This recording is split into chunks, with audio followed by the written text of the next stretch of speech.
డిట్నామీ ద్వితీయోపదేశకాండం 15వ అధ్యాయం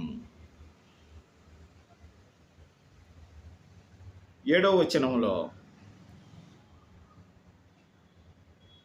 నీ సహోదరులలో ఒక్క బీదవాడు ఉండిన ఎడల బీదవాడైన నీ సహోదరుని కరుణింపకుండా నీ హృదయమును కఠినపరచుకొనకూడదు అని వ్రాయబడి ఉంది.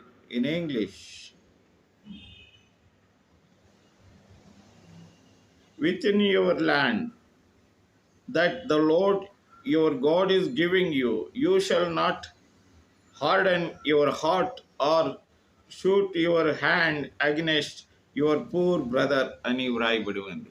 నా ప్రియమైనటువంటి సహోదరి సహోదరులారా, మన మధ్యలో ఉన్నటువంటి సహోదరులైనా చుట్టుపక్కల ఉన్నటువంటి ఇరి పొరుగు వారైనా ఎవరైనా పేదవారు ఉండిన ఎడల మనము మంచి మనస్సాక్షి కలిగి మన వలన చేతనైనంత వరకు సహాయం చేయటానికి మనము దేవుని చిత్తాన్ని నెరవేర్చదుము గాక.